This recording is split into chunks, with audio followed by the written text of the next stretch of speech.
Public Safety Subcommittee. We're going to have a discussion about loan order, to amend the loan order to include security cameras. Mr. Clerk, we have the roll. Chairman Leahy. Here. Counsel Leary. Here. Counsel Rook. Here. 3 present. Thank you. So as I said, we're here to discuss the loan order as part of security cameras around the city, and I'll let the, actually, what I should first say is, along with the subcommittee, we have Council Samaras, Councilor Elliott, Councilor Mercia, City Manager, Police Chief, Connor Baldwin, and CFO, and Councilor Belanger are in the presence, and Lieutenant, and Officer, well, I'm sorry, Lieutenant Mark Trudell. Yep, okay, I couldn't remember the rank. Thank you. So I'll start off with City Manager. Thank you. Thank you, Mr. Chairman. This has been a great issue that's been going on for some time. I know Councilor Rourke was the original proponent of it, and Councilor Elliott and Councilor Samaras have brought motions for an update. What we did is we started looking into a shot detection system, and one of the main criteria of a good shot detection system was, once the shot went off, is that there was a camera attached that would position itself so that you could see the area from which the shot was made. And we had hoped that with the video, we'd be able to pick up an image of a person or a license plate, a type of car, anything that would lead us to the person that took the shot. The more we looked into the shot detection systems, and we didn't look at just one, we looked at several shot detection systems, we found that the technology hasn't advanced to that state yet. There is no shot detection system that employs that type of technology where the camera will automatically turn to where the shot is. But this is an opportunity for us to go forward in a preventive manner, and that is for us to purchase cameras. And the chief is going to go into exactly what type of cameras that we're proposing to purchase under this loan order. But I think it's a great idea, because it's one thing I've learned is we need surveillance cameras for more than just crimes. I mean, we've had instances of illegal dumping in the city of Lowell, and we need quality cameras to focus on the areas where there's illegal dumping and find out the perpetrators of that illegal dumping. With the proliferation of panhandlers, we can use these mobile cameras to detect some of the issues that the panhandlers are violating relative to going out into the street, littering, things like that. We even had an instance one night where a woman's house was being egged by the neighborhood kids. Well, we couldn't pull the big SWAT bus from the police department and park it outside her house to video what the neighborhood kids were doing. But if we had one of these portable surveillance cameras, we'd be able to position it so that we'd be able to find out those perpetrators. So, I mean, there's a lot of good type of action that we can do with cameras other than just monitoring criminal activity. And I think it's a great tool from a management style in the city of Lowell. With that said, the original loan order would have us purchasing a shot detection system. After consultation with bond counsel and our chief financial officer, Connor Baldwin, who will explain why we need to have a different type of language and a new vote on a loan order in order to purchase the cameras. So the first thing I'd like to do is just turn it over to the superintendent of police so you can explain the type of cameras and what their use is going to be. Thank you very much to members of the subcommittee. Beginning in 2014, the police department began to look at exploring the possibility of what would actually be a leasing of an acoustic gunshot detection system. At the time, it was definitely on the forefront of everybody's mind. We were experiencing an increase in shootings across the city, and I certainly was in favor of it at the time. I know Councilor Rourke brought the motion forward, and I think it was a very good motion at the time, and we began the process of research into acoustic gunshot detection systems. What we found was that to be really a viable option for this community, you really needed to incorporate a acoustic gunshot detection system along with a video surveillance system. So you needed both for it to be the most effective. We also found out that we had very limited video surveillance capabilities in the city at that time. So it really hadn't progressed to the point where it was viable to incorporate the acoustic detection system into a already existing video surveillance system because we really had limited capabilities. We also found out that the gunshot detection systems would be at least year by year. So the city isn't purchasing anything with respect to that. You just lease it to the tune of approximately $165,000 per year, and that would be a reoccurring fee every single year that you use the system. So with that information available to us, we went out and we decided to look at other possibilities, and we looked at other acoustic gunshot detection systems. So one of them in particular that we looked at I thought was promising. However, the technology is still lagging a little bit behind because of copyright issues and some other technical challenges. When that particular system does come to fruition, and we anticipate it may be in the next year or so, that will be a cheaper alternative to the one that's preeminent in most municipalities right now. So it could be much cheaper. However, it's not ready to be rolled out at this time. So with those considerations, then we looked at other possibilities. And what we did was we looked at the video surveillance systems that we have available now and that we would potentially like to incorporate into the city. And so I have Mark Trudell here that he can explain to you in great detail some of the technical aspects of this proposal.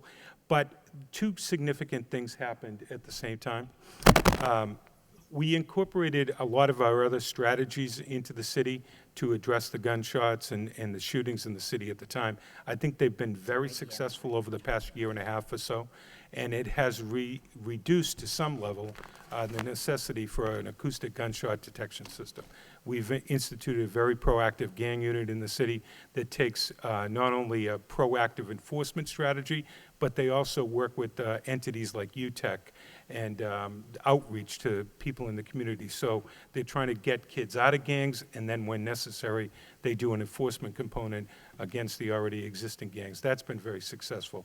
Like I said, we work with people like UTEC across the city to try and make sure that kids that are in gangs either come out of them or get to the path where they're trying to be useful members of the community. So we've done that. We've also incorporated into that other community policing strategies, a problem-solving approach. The net impact has been the significant reduction last year in shootings in the city, to the point where we may not be a necessity right now to use the taxpayers' funds to the point of $165,000 every year for a gunshot detection system. Now, we may, but what we think is that the best option to go forward is to build up our video surveillance capabilities first.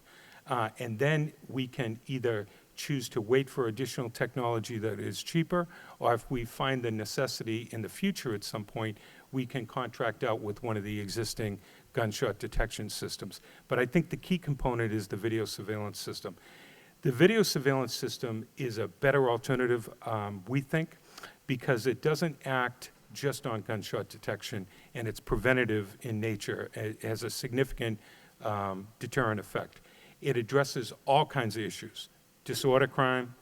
It addresses all kinds of criminal activity where you put them up. And it is a preventative type of thing where the gunshot detection system just provides you with a past incident that you may get some investigative benefit from their services or not. But the video surveillance system would address a wide range of disorder and crime in the community. And also, we can use it for things like nuisance issues or traffic or Just a quick question anything through, like that. Chief, through Yeah. the chair. So these are not stagnant, then you can basically move them all over the city. So if you wanted to Right. talk about dumping over in Centerville in that area, you could move it Exactly. there for a Right. period of time or what have you. We would probably do a combination of some static locations Yeah. that we think are choke points in the city. where traffic congregates and there's a high, both pedestrian and vehicle traffic. And then we'd have a lot of mobile systems so that we could move them around in the city. Another thing that Mark Trudell is going to explain to you is the city has made a significant investment over the past several years into the infrastructure in the city. And we have a map that can show you the locations that we call the INET locations. Those are locations across the city where the city has, as a benefit of some of the other technology that we use in the city, has input locations into our network. So what we can do with that is we can use that already existing infrastructure in combination with these wireless cameras to bring the video into already existing network that the city has paid for, and therefore, bring it to our video management system and bring it into, for example, the police communications center or some of our substations, or with the technology that's available now, you can put it right out into the cruisers in the field. And so we've already bought that, the city owns that, and so this is a much more cost-effective way to do it. We would purchase these cameras, put them into an already existing infrastructure that we, the police department and the city MIS, use across the city. And I think it's a much better way to spend very valuable taxpayers' dollars, that the city would own it. And then we wouldn't have to incur that yearly expense. It would be essentially a one-time cost. Yeah, and Chief, this is a system that's being widely used throughout Oh, the yes. Commonwealth and the nation now? One of the first things we do with any significant crime that occurs in the city is our detectives and our officers go out and look for already existing video surveillance that homeowners, businesses have. And it's amazing the number of people that have video surveillance systems in their house. They're widely available. They're relatively inexpensive. People put them inside their house, outside their house. Business, almost, a very high percentage of businesses have them. So the use of video surveillance has been a tremendous asset for us in solving crimes. We did receive a state grant, a $30,000 state grant, almost like a pilot program.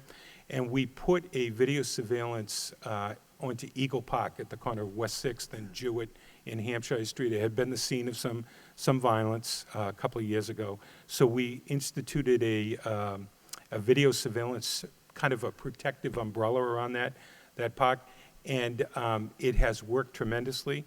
It's very well marked that we have video surveillance capabilities in that park. It's not covert. We're not trying to hide it from anybody. We have a video surveillance system there. It has, really worked to our advantage in terms of trying to keep the area in a peaceful manner and let everybody use that park. When there was one occasion recently, several months ago, where there was an incident, we were immediately able to go back and access that video system in the video data, the footage, and it greatly assisted us in our criminal investigation. So that's an example of how this system would work and how we would expand, build it out across the great. city. All right, thank you. So should we turn it over to Mr. Trudell? He can explain some of the technical aspects of it to you, sure. Sure. We won't get into too much detail, but it's interesting stuff. Okay. Sure, well, I don't think I could do a better job than the chief just did. He's,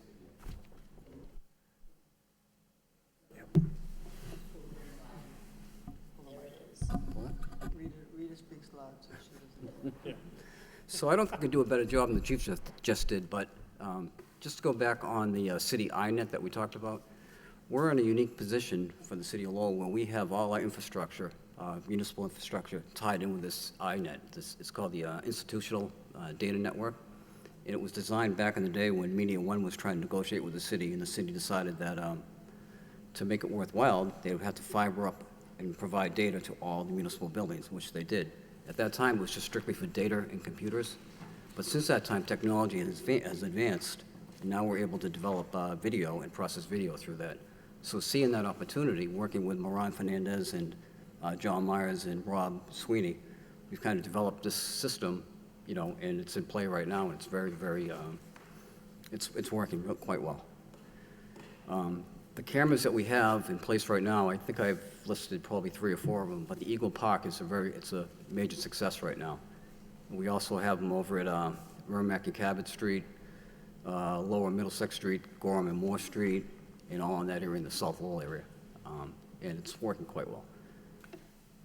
We've shown you some examples. You'll see that some of the resolution, I gave the subcommittee some of the color copies, but you can see from a larger distance, farther distance away, and then you can see the quality of the image. They can actually zoom in. It's all digital, so we can blow it up as needed.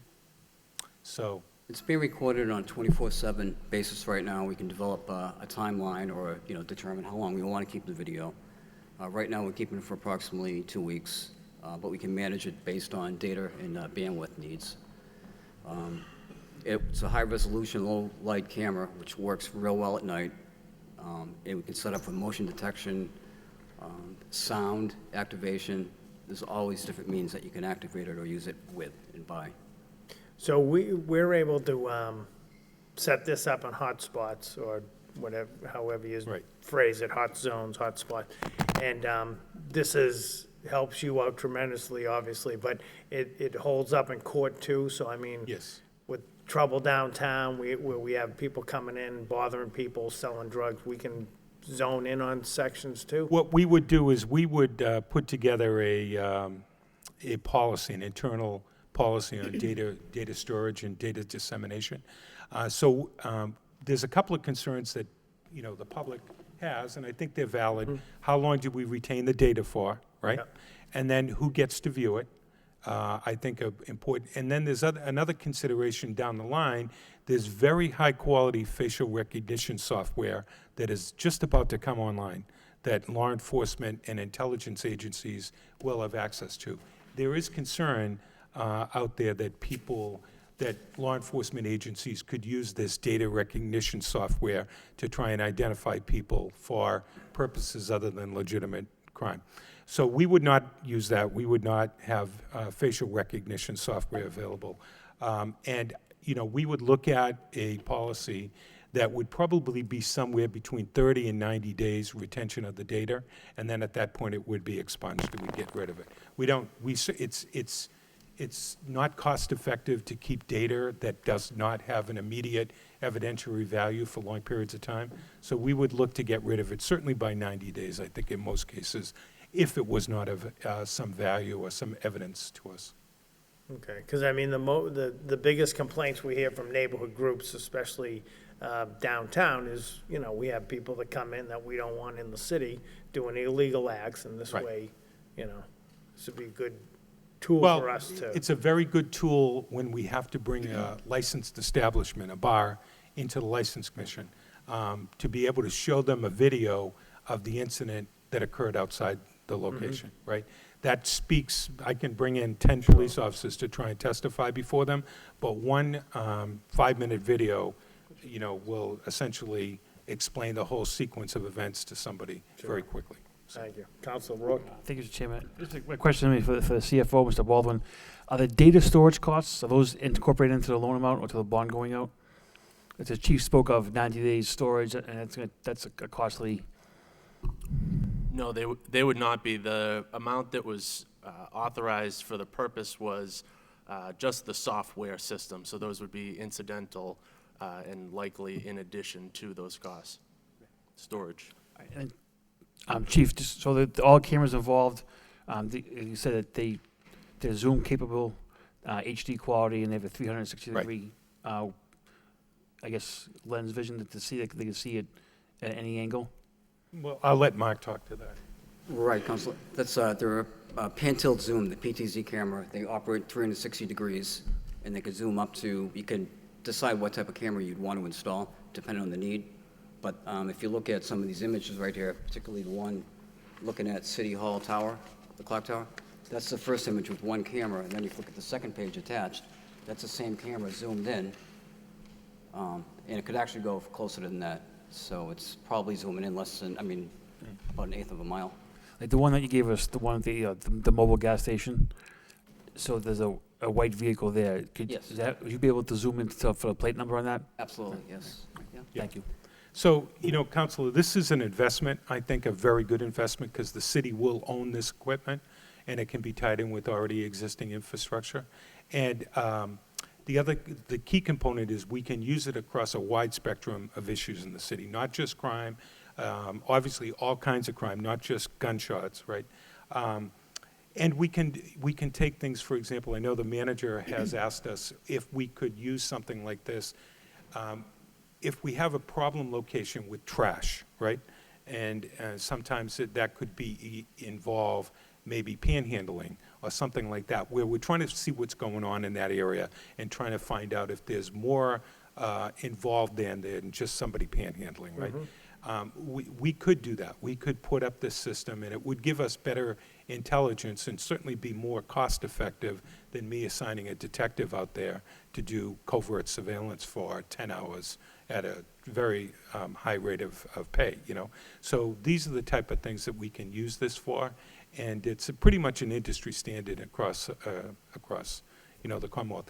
And then, with this existing infrastructure in place, if, you know, hopefully we do not have to, things continue to go in a very positive direction, but if we have to at some point down the line, we could incorporate one of the gunshot detection systems involved with this, and that's when it's most effective, is when you combine a gunshot detection system with a already existing video surveillance component. Okay. Counsel Larry? No. All right. I mean, obviously, this sounds like a good system. It sounds like a great investment, but, you know, anything to deter crime downtown, that's what we want, you know? We don't want people coming in to the city or people in the city to come downtown or into any neighborhood and be a nuisance and break the law. So this would be a great tool. Just a quick question, just before. You said you had a question. Yeah, Counsel Larry? changed my mind. Just, you were talking earlier, we asked a question about static versus like mobile. Do you have any idea how you would like differentiate between that number, or something that would, you could take a static camera and move it anyway, correct? I mean, it's Right. as needed, so you get the flexibility to do what you need to do. That's right, exactly. We would look into some combination of both. Okay, thank you. The real advantage to buying these cameras is the existing cameras, the video is too grainy, as we've utilized them in some spots, and you can't really recognize anything. But when you say with the quality of the video that you'll get from these cameras, that's going to be much more advantageous for us. Thank you. Counsel Elliott and then Counsel Samaras. Thank you, Mr. Chair. So I appreciate the information and the analysis that you have done, Chief and Detective Trudell. I mean, I support anything that we can implement in the city that will deter gunshots, and that's why Council Rourke and myself and others have filed motions. I feel the worst message when we read or we hear gunshots fired in the city, that sends chills through up my spine, and I know with people in the city, it's clearly, we all know it's not a good message, and because we do everything we can, we invest heavily in public safety in the city to protect the citizens through our neighborhood groups, through our substations, through more police on the streets, on bicycles, everywhere we can. However, we can't be everywhere at every moment, and the criminals know that. So I believe that we need to continue to do everything we can to show and send a message to the perpetrators that we're out there, we're looking. There are more illegal guns on the streets in this country than ever before, and the chief has attested to that. So I appreciate, Mr. Manager, that we didn't jump into ShotSpotter. There were too much of an investment without the cost effectiveness that we will see from this, and the infrastructure that's already in place. I don't believe that we should be spending, making such a large expenditure when we're not gonna see the outcome. And we're just, with this system, as I have just learned, is where we're piggybacking on what we've already have in place, and we're going to expend it at a fraction of the cost. And I think moving forward, technology changes almost daily, and perhaps it will continue to change, but the fact that video, everyone's taking video now, and now we're going to use it in court, and it'll stand up in court. My question to you, Chief, or perhaps to Mr. Detective Trudell, the attractiveness of ShotSpotter was that, or is that it will identify when a shot is taken place and the location. And if we got the premium package, we would have got video. With this system, will it detect where a gunshot has been taken place? Is there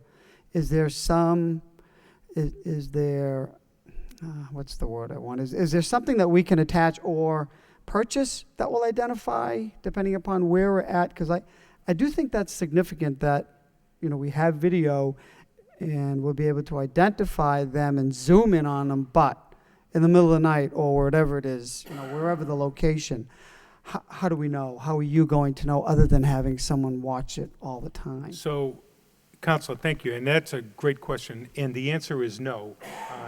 This proposal would not incorporate a gunshot detection system at this point. It could be added on afterwards, and I think if we found it necessary to do that, the systems coming out in the future will be much cheaper and probably, I'm going to say, much better quality, and they'll be incorporated with an already existing video system that you need, right? And so that's the short answer to that. Right, and I agree. The video is the key element of this. I mean, you can identify other communities have, including the city of Boston. They invested in ShotSpotter way back when. It identified the hot spots, and then when the drug dealers would identify where, this apparatus was, they go somewhere else. Well, interesting. We looked into that, and just so the council knows, if we had gone forward with the original capital expenditure of $500,000, we would pretty much have used it all by now, right? And we would have to incur another $165,000 every year moving forward. So to some extent, we benefited by, kind of doing more research and looking into it to make sure we went down the right path, right? So that, I think, is a good thing. In Boston, most of the communities inside the metropolitan Boston area use Homeland Security money that they get funneled to them from Homeland Security. So Boston, Cambridge, Chelsea, a big component of their ShotSpotter funding doesn't come from the municipality. It comes from other sources. The city of Worcester has a very big ShotSpotter system in their city, right? That funding, a very high proportion of that comes from the railroad. Is it CSX, I think it is? And we went and looked at their system. It's a very good system. It's incorporated with the pre-existing video surveillance system that they have across the city. But a lot of that funding comes from CSX. It's difficult for a municipality to fund a widespread ShotSpotter system because every year that bill is coming due, $165,000. In our city, it only cover a small portion of the city, 3 square miles. So. No, and thank you, Chief, and I'm glad you explained that to the people at home so they know that I think we're getting a better system. I think we have a system that we can expand on, and knowing that that component will be available sometime in the future. On the other hand, when a call does come in and they know the location and there is video footage, that's kind of you can be killing 2 birds with 1 stone if we have as much coverage as possible. So it is important for people, obviously, to call in.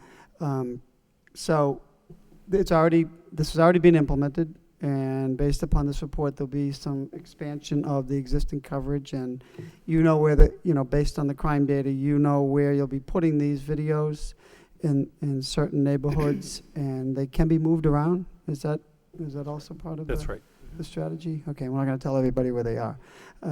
It's not designed to be a covert system, No, Counselor. no. We're not trying to trick people here. It's more like deterrence, evidence if something happens, and really, in its best use, like at Eagle Park, it's almost like a protective umbrella. Right. And I think the neighborhood studies have indicated that it does deter crime. Yeah, no, I was just going to say that it will act as a deterrent if people, Right. residents, neighbors, they know what is there. And sometimes you need Big Brother, and you need them in these neighborhoods, in these areas where there tends to be, more of a criminal element. And lastly, this might be a question that you can't answer now. Is there any way to interface with and everybody has smartphones. Everybody has, you know, as you mentioned, video surveillance in their homes. Anyway, moving forward in the future, you can integrate some, you know, these video surveillance with what you may have in the system in the police department now. I guess what I'm trying to get at is we're going to have these cameras all over the place. Any way that people will have them on their private property that, you know, we can benefit from, if they would allow us to, I suppose. In terms of having the public be able to view these, you know, we hadn't thought of that. We'll have to Okay. look and see if that's Well, appropriate. thank you. This was very, very helpful, very informative. I appreciate the methodical nature that you went through. So we're not throwing good money after a product that will outlive its use very soon. Thank you. Thank you, Council Mr. Chair. Samaras? Thank you, Chairman Leahy.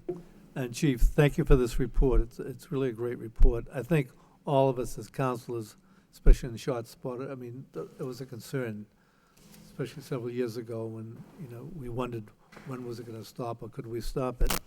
But in one of my motions, I've been an advocate for the security system, period. And with your help, you know, we did the security system at the high school, inside and outside. And it quickly acted as a deterrent because we were able to observe anybody trying to get in from the outside. That was very helpful. And actually, the students, knowing where the cameras were pleased and felt more secure. And if an issue happened, they would go into a housemaster's office or my own office and said, you know, is it possible for us to see the film or something happen? And it worked out very, very well. I just don't think we can have enough of it. But could we also use some of the schools as a priority? Because in other words, some of the schools have a TV camera for coming in the doorway, but I'm talking about access to the schools from the outside. I think we want to ensure that our children are safe all over the city, and I think that would be one of the priorities. Actually, Councilor Mercier talked about the South Common, some of the parks that we're concerned with. And so the thing is, I know you don't have the money right now to do all of the things that you want to do, and right now I can see that you're going to hit the hot spots, so to speak. But at some point, I think this is going to be something where some people may say this is Big Brother. This is not Big Brother. This is obviously a way of ensuring that this city is safe. And if anybody were to be put upon, if there was an issue, we'd have the cameras to back up what had happened or what transpired. So I want to thank you for this effort. Thank you. Thank you. We are working with the school department right now, and we do interface with some of their security systems, and I know we've had discussions about upgrading it. And right now, we did put one of our limited systems around a school that had some vandalism issues. So, and I don't know, did we include that, Mark, on the? Yes, we did. Yeah. It's the You'll see Merkland it's School. the one, there's a school, I don't want to name it, but they were having some vandalism issues. Yeah, Right. Well, okay. that's perfect. Thank But you. not So we only already thinking do of that. vandalism, thinking of safety of children too. Right. The type Thank of people that do try to hang around those schools. Yep, thank you. So at this time, Mr. Baldwin, do you want to explain the loan order? Sure, so just to Change. talk, thank you, Mr. Chair, talk through some of the financial mechanics on moving forward to achieve what the chief and the city manager have been talking about. So the $500,000 public safety shot detection software appropriation was part of the fiscal 16 loan order, but as the chief has mentioned, no funds have been spent to date. However, when the council voted on the loan order, the funding source was the Capital Debt Service Stabilization Fund because of the issue where it was a lease and not an asset that would be purchased. So after a number of discussions with our bond counsel where we're going to be essentially purchasing departmental equipment, which would fall under a different subsection of Chapter 44, Section 7 of the general laws, they have advised that we vote on a new loan order. So if it's the recommendation of the subcommittee and the will of the council, the finance team will work with bond counsel and the law department to bring in a new loan order to be voted on to purchase the cameras consistent with the chief's recommendation. All right, is that, one other question, Councilor Belanger? Quick comment. Thank you, Mr. Chairman. Well, this has been an ongoing discussion. At least I think it's was even last calendar year where Councilor Rourke made the initial motion for ShotSpotter, which was a great motion, no two ways about it. But I do commend the chief for his thoroughness here of realizing that the technology is new. And when something's new, it's very expensive, and it may not be the best fit at the time. His men and women are doing such a tremendous job out there. Things are going in the right direction, but I think something like this will help further all of our efforts, including this council and chief's men and women that are out there in the street. So, and we appropriated far more than what we could be spending at this time. So I think it's most certainly, I would consider it a necessity to deploy 20-some-odd cameras. It's a big city. In my opinion, they would be deployed where they're most needed. I mean, I know I could think, Councilor Samaras, the schools, there are many, many places where we all like them, but I think it's where they're needed the most. So I think it's great. And then as the technology comes along and furthers and gets, more affordable, then we can integrate that with the current cameras that are in place. So I think it's a great start, one that'll help the superintendent and his staff and their efforts, and I think it's great. So I would definitely support appropriating the full Monty of what's in front of us here, Mr. Chairman. Of 20 cameras at about 140,000, plus roughly 70,000 installations, so a little over 200,000, but we own it. And then we just got minimal maintenance costs there on in. So I think it's great. I would support it, and then I think our city could only be a better place because of it. Thank you, Mr. Chairman. Thank you. If there's no other questions at this time, we'll have Councilor Rourke make the motion. Thank you, Mr. Chairman. I'll make the motion for the city manager's office to work with the police superintendent and his solicitor to provide information on the loan order and bring it before the council for a vote. Seconded by? Second. Mr. Clerk? Chairman Leahy. Yes. Thank you. Yes. Yes. All right. Motion Counselor, adjourned. if I- Thank you. If Yep. I may, Chief. just in closing, I just want to, a point of personal thanks to all the members of the city council and the administration, my boss, Manager Murphy. Again, the council, the administration has shown a willingness to invest in this city and the public safety, put new police officers on. You voted, the original motion to bring ShotSpotter in was a very good motion, and I commend that, and you were willing to spend the $500,000 at that time for public safety in the city. And again, the members of the council and the administration continue to step up here and show their willingness to invest in public safety in this city. And you have my personal thanks, and I greatly appreciate it. I know everybody in the police department appreciates that too, so thank you. Well, thank you. I mean, we just make the decisions, but you guys are you're on the street, you and your men and women. So we thank you for doing all the hard work. This is easy, sitting up here and making this all work, especially with the manager. He makes it all gel, but you guys are on the street, and we appreciate what you do every day. So when we have a motion, sorry, Councilor. I just think we should also thank Administrative Officer Trudell. He's been on this for months and months and months, and I want to thank you for all the work that you've done as well. Thank you. Thank you. Motion to adjourn. Motion to adjourn. Second. Thank you for coming. Thanks, Council. Appreciate it.